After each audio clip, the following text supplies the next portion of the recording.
94 को यहाँ पे गोलीकांड होता, वो एक विभत्स कांड था। उसको तो याद ही नहीं किया जा सकता। ऐसा कांड था कि उसको याद करते हुए रोंगटे खड़े हो जाते हैं, आत्मा कांपती है।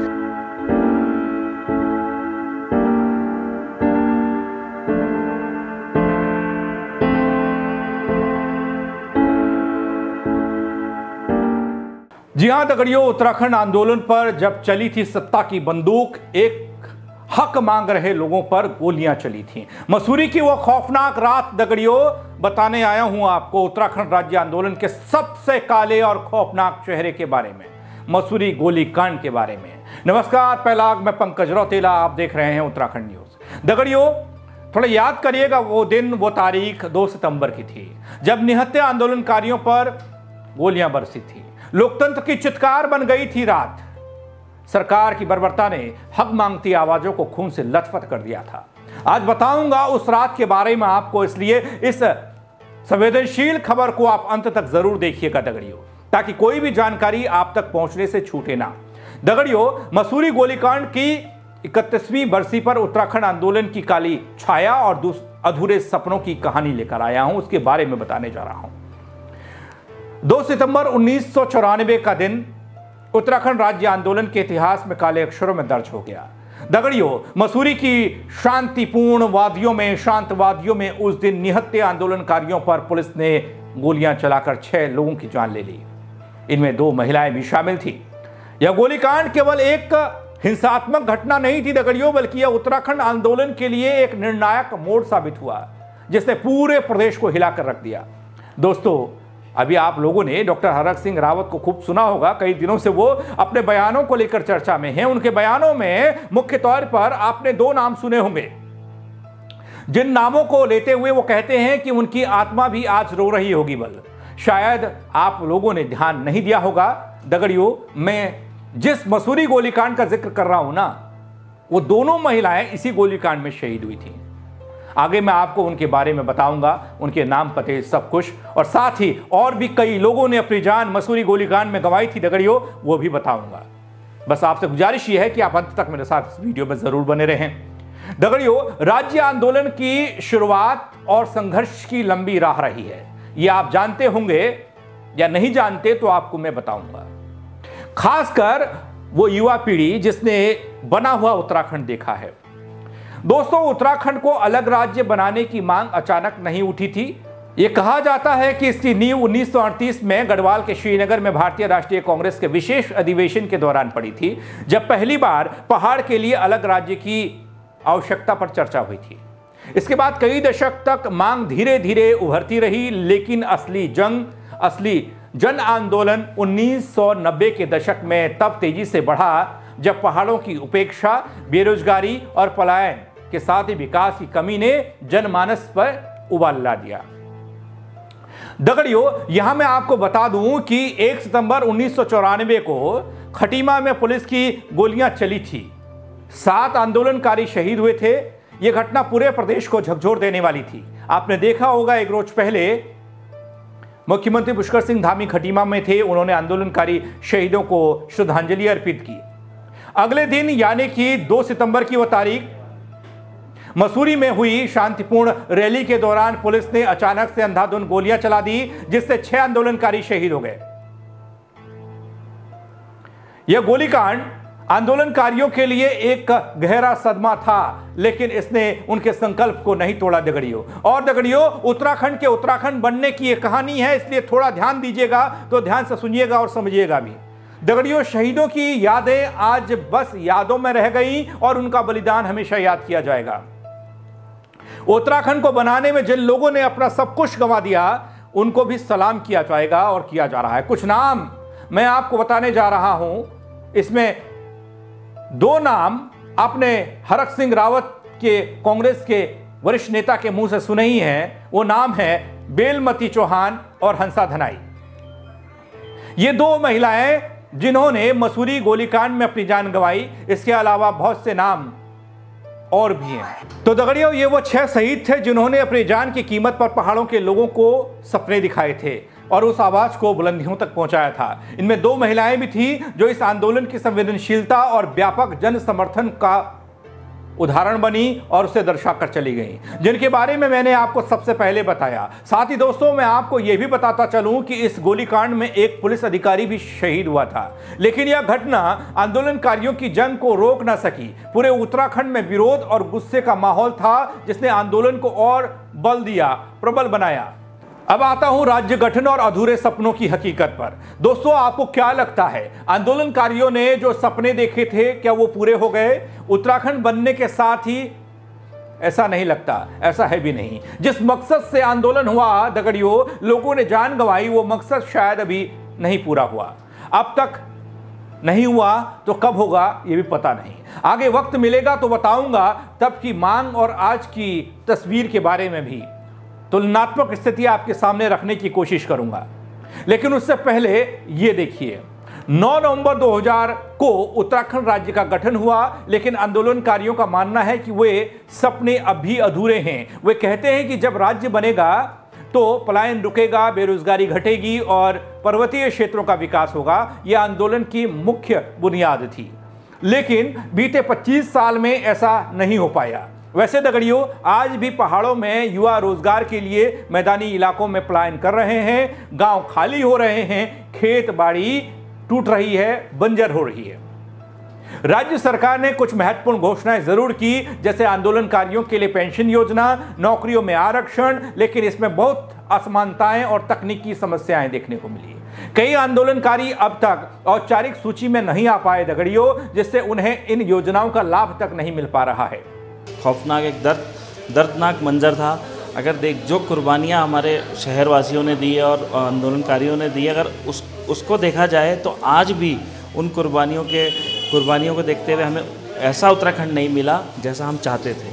आज भी देखा जाए तो ये हमारा सपनों का उत्तराखंड हमें आज भी नहीं मिला। अगर हम अपने शहर की बात करें मसूरी की, तो जैसा मसूरी हमने कल्पना करी थी या जैसा मसूरी उत्तराखंड बनने के बाद होना चाहिए था, वो आज तक नहीं बन पाया है। आज भी देखा जा रहा है कि अगर यदि पहाड़ की बात करें तो पहाड़ में बाहर से आके लोग बसते जा रहे हैं, और जो एक्चुअल यहाँ का निवासी मसूरी का या पहाड़ का निवासी था, वो आज भी रोज़गार के लिए दर दर भटक रहा है। उसे आज भी रोज़गार नहीं मिल रहा है, और यहाँ बाहर से बाहरी व्यक्ति आके बड़े बड़े रिजॉर्ट्स, होटल्स बना रहे हैं, और जो एक्चुअल यहाँ का युवा है वो आज भी 10,000 की नौकरी कर रहा है। तो एक बड़ा दर्दनाक ये है हमारे लिए। और अगर जो हमारी कुर्बानियाँ तभी सच्ची मानी जाएंगी यदि यहाँ के युवा को, यहाँ के बेरोज़गारों को, यहाँ के निवासियों को कारोबार मिले, यदि यहाँ के निवासियों के लिए एक सुंदर उत्तराखंड जैसा यहाँ हमने कल्पना की थी, सुंदर मसूरी, वैसा मिले, तभी उनकी कुर्बानियाँ सार्थक मानी जाएगी। इसके अलावा एक और बात है जिस पर बात होनी चाहिए, क्योंकि आंदोलनकारी कहते हैं कि वे अपनी कुर्बानी के राजनीतिक मुनाफे में बदलते अपने आप को देखते हैं। कई बुजुर्ग पेंशन से वंचित हैं, कई को सीबीआई जांच का सामना करना पड़ा, और कुछ अभी भी चल रहे केसों की वजह से परेशान हैं। कहने को बहुत कुछ है।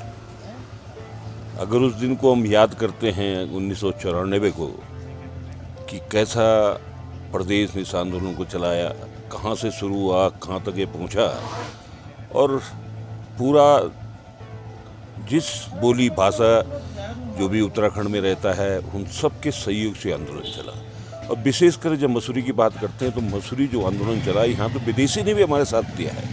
वुडस्टॉक स्कूल में जो विदेशी बच्चे पढ़ते थे हमारे जुलूस में आए, या मैथ्स में जो विदेशी बच्चे पढ़ते हैं हमारे जुलूस में आए, एलन है, सेंट जॉर्ज है, जो भी यहाँ अंग्रेजी स्कूल के बच्चे हैं, सब लोगों ने भागीदारी की है। तो ये कुछ समय सोच थी कि हमारा प्रदेश बनेगा और एक उच्चतम प्रदेश बनेगा, और यहाँ के जो बेरोजगार हमारे साथी हैं जिन्होंने वो आंदोलन शुरू किया था, छात्रों ने, उनको यहाँ पर नौकरियाँ मिलेंगी और ये प्रदेश बहुत तरक्की करेगा। जो भी सरकारें आए, कोई बहुत ज़्यादा विशेष करके कोई किसी सरकार ने कुछ किया। हाँ, तिवारी जी ने ज़रूर, जब तिवारी जी मुख्यमंत्री थे तो तिवारी जी का योगदान बहुत बड़ा है। चाहे आंदोलन में उनका योगदान कुछ और था, कुछ सोच और थी, पर जब उत्तराखंड राज्य बन गया, जो प्रदेश के मुख्यमंत्री बने, आज जितने प्रदेश में आंदोलनकारी नौकरी लगे हैं, जिनको पेंशन मिली है, जो वो जेल गए हैं उनको पेंशन मिली है, आंदोलनकारी साथियों को पेंशन मिली है, सभी तिवारी जी की देन है। उसके बाद आज तक इस 25 साल के युवा उत्तराखंड को जो सोच थी वो कहीं पर भी हम ग्राहकों पे कहीं भी खरे नहीं उतरे। ये बड़ा एक सोचनीय विषय है। क्या इसमें होगा, क्या लोगों की सोच होगी, जिन राजनीतिक जिन्होंने, मैं स्पष्ट कहना चाहता हूँ, इस आंदोलन की वजह से, इन शहीदों की वजह से हम लोग अध्यक्ष बने, वो लोग विधायक बने, मुख्यमंत्री बने, जिन्होंने गांव में प्रधान नहीं बनना था वो बड़े बड़े नेता बने, और आज वो भी चाहे किसी दल के हैं वो भी सब शांत हो गए। मुझे तो लगता है कभी कभी इतना डर लगता है कि कहीं हम एक और उत्तराखंड की बात ना करें, कि हम अलग पृथक उत्तराखंड राज्य या गढ़वाल मंडल या कुमाऊं मंडल का राज्य न हो जाए। कि जैसी स्थिति परिस्थिति अभी चल रही है, अब देश में जो परिसीमन होना है 26 में, अगर उस समय अगर उत्तराखंड से सीटें घट गई, अगर क्षेत्रफल के आधार से नहीं हुआ। वे आरोप लगाते हैं कि सरकारें केवल प्रतीकात्मक राजनीति करती रही हैं और असली मुद्दों जैसे महंगाई, बेरोजगारी और विकास से ध्यान भटकाने के लिए हंगामा होता रहा है। आंदोलनकारियों का यह भी कहना है दगड़ियों कि खनन माफिया और भू माफिया के कारण जंगल और जमीन तेजी से खत्म हो रहे हैं। उन्होंने कहा, हमने अपने खून से इस राज्य को सींचा है, लेकिन अब यहां केवल कारोबार हो रहा है, सेवा नहीं। 94 को जो यहाँ पे गोली कांड हुआ था वो एक विभत्स कांड था, उसको तो याद ही नहीं किया जा सकता। ऐसा कांड था कि उसको याद करते हुए रोंगटे खड़े हो जाते हैं, आत्मा बिल्कुल कांपती है। लेकिन जिस मकसद से ये उत्तराखंड राज्य बना था वो मकसद आज तक पूरा नहीं हुआ। 25 साल पूरे हो चुके हैं उत्तराखंड राज्य को बने हुए। चिंतन इस बात का कि हमने क्या खोया क्या पाया। ज़्यादातर अगर आप आम नागरिक से पूछेंगे तो यहाँ पे खोया ही गया है, पाया कुछ नहीं। पाया है तो खाली यहाँ पे बड़े अधिकारियों ने और नेताओं ने। जिस नेता ने ग्राम प्रधान नहीं बनना था वो आज विधायक और मंत्री बने हुए हैं, और जिस बाबू ने लखनऊ में बाबू रहना था आज यहाँ पे सचिव स्तर तक पहुँच चुके हैं। आम जनमानस यहाँ पे पलायन का दंश झेल रहा है। पलायन के लिए यहाँ पे बेरोजगारी है, रोजगार कोई साधन नहीं है। पहाड़ों में जिस उत्तराखंड राज्य की स्थापना पहाड़ों के विकास के लिए हुई थी वो पहाड़ आज शून्य हो रहे हैं। उन पहाड़ों को पूछने वाला कोई नहीं है। आप देख रहे हैं पहाड़ों में क्या हालत हो गई है। पहाड़ों में ना तो शिक्षा की सुविधा है, चिकित्सा का नहीं है, कुछ भी नहीं है, खाली दिखाने के लिए। और जो भी योजना बनती है वो बंदरवाट है, सब में कमीशन है। अकेला हमारे ये राज्य उत्तराखंड है कि जिसमें 40% की कमीशन यहाँ पे डायरेक्ट बोला जाता है कि यहाँ पे 40% कमीशन। आखिर इन शहीदों ने जिन्होंने 2 सितंबर 1994 को अपने प्राणों का बलिदान दिया था, ये इस राज्य के लिए तय था कि ये राज्य की क्या अवधारणा थी, वो अवधारणा आज मिल चुकी है और अवधारणा कहीं नहीं है। इन शहीदों की आत्मा आज रोती होगी कि इन्होंने अपना सर्वस्व क्यों बलिदान दिया है, इस राज्य की बेहतरी के लिए दिया था, लेकिन वो राज्य से आज कहीं। दगड़ियों, शायद वीडियो थोड़ा लंबा हो रहा है लेकिन जानकारी तो छूटनी नहीं चाहिए ना। वैसे जब मसूरी में आंदोलन हो रहा था उस दौरान मसूरी का हर एक व्यक्ति आंदोलनकारी था। राज्य आंदोलनकारी बताते हैं कि पूरा शहर और हर व्यक्ति आंदोलन से जुड़ा था। वो कहते हैं कि उस दिन का मंजर याद करते हुए आज भी रूह कांप जाती है। हर घर में एक आवाज थी, उत्तराखंड को अलग राज्य बनाना है। दगड़ियों, हर साल 2 सितंबर की ये तारीख मसूरी में शहीदों को याद किया जाता है, फूल चढ़ाए जाते हैं, भाषण भी होते हैं। लेकिन आंदोलनकारी इसे प्रतीकात्मक राजनीति कहते हैं। वो कहते हैं कि सरकारें केवल याद ना करें बल्कि उनके लिए काम भी करें। वे सवाल करते हैं, क्या सिर्फ राज्य बनाना ही काफ़ी था? क्या उत्तराखंड केवल एक प्रशासनिक इकाई रह गया या एक संवेदनशील विकास मॉडल? से आंदोलन चलता था पर इतना तीव्र नहीं था जो 94 में हुआ। हमारा एक ही कहना था तमाम आंदोलनकारियों का कि यहाँ से एक तो पलायन रुक जाएगा और दूसरा में रोजगार मिलेगा बच्चों को। और रोजगार के सवाल पर साथ ही साथ ये था कि जो यहाँ का जल जंगल ज़मीन है उसी लिए आंदोलन लड़ा गया था कि जब सेपरेट राज्य बनेगा तो यहाँ पे एक तो पलायन रुकेगा, दूसरे में जल जंगल ज़मीन बच जाएंगे, तीसरे में रोजगार मिल जाएगा। परंतु आज 25 साल के बाद लगातार यहाँ पे सरकारें बनती रही कांग्रेस की, भाजपा की, परंतु दुर्भाग्य की बात यह है कि जब ND तिवारी प्रथम मुख्यमंत्री यहाँ बने, मतलब दूसरे बने, तो उन्होंने एक आंदोलनकारियों के लिए एक छोटा सा पुछलग्गा जिसको हम कहेंगे वो छोड़ करके वो शांत हो गया। परंतु हमारा कहना ये था कि इस प्रदेश का जो पलायन रुके। आज जब नए परिसीमन की बात आती है तो पहाड़ पूरे खाली हैं और उस टाइम भी ये मांग थी कि यहाँ पे हॉस्पिटल नहीं है, यहाँ पर स्कूल नहीं है, इसलिए तो ये आंदोलन हुआ था कि पहाड़ों के अंदर ये जो उत्तराखंड है यहाँ पर ये सुविधाएं मिले, हमको सेपरेट राज्य इसीलिए मांगा था।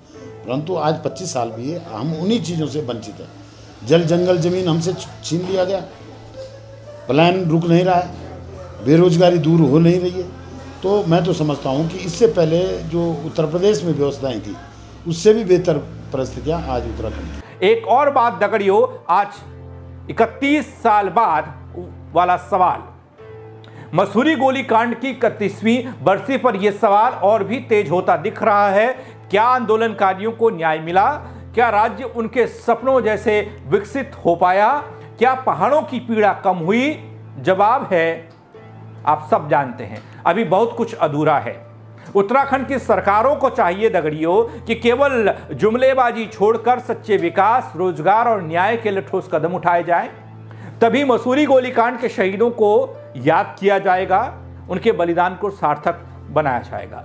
मसूरी क्या पूरे प्रदेश में खूब आंदोलन हुए दगड़ियों, बहुत लोगों ने अपनी जान गंवाई, सबको याद किया जाना चाहिए। लेकिन दगड़ियों, मसूरी गोलीकांड सिर्फ एक गोलीकांड नहीं था, बल्कि एक जनसंघर्ष की आखिरी लड़ाई के तौर पर देखा गया। आज भी वह संघर्ष जारी है और वह आवाज अब भी बुलंद है उत्तराखंड के लिए न्याय, सम्मान और विकास की।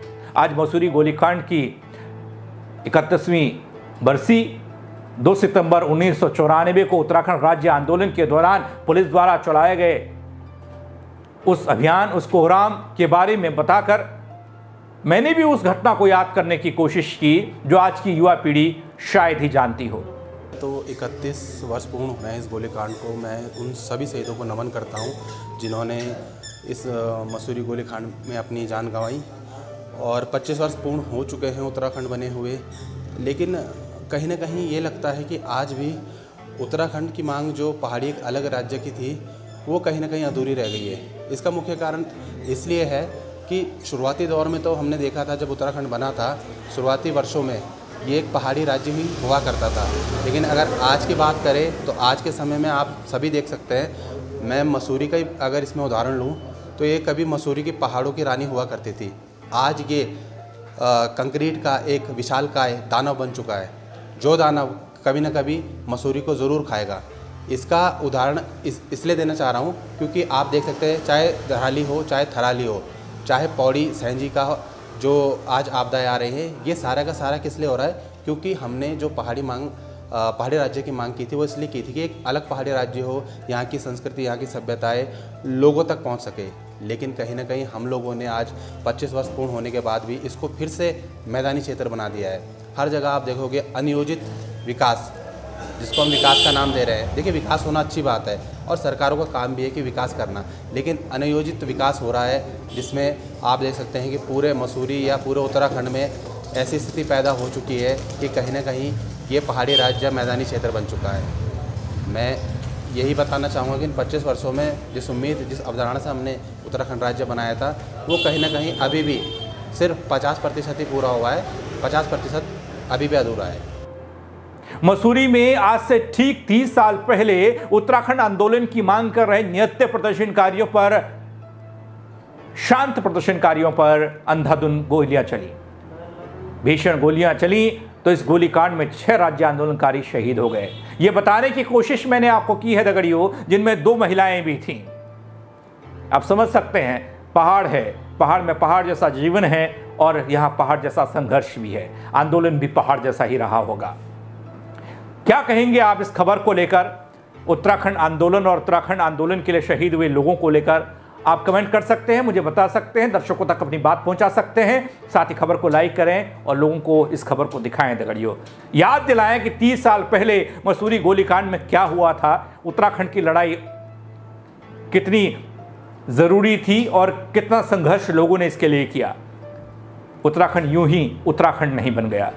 मेरे साथ जुड़ने के लिए आप सबका बहुत शुक्रिया दगड़ियों। जय उत्तराखंड। 94 को यहाँ पे गोलीकांड होता, वो एक विभत्स कांड था, उसको तो याद ही नहीं किया जा सकता। ऐसा कांड था कि उसको याद करते हुए रोंगटे खड़े हो जाते हैं, आत्मा कांपती है।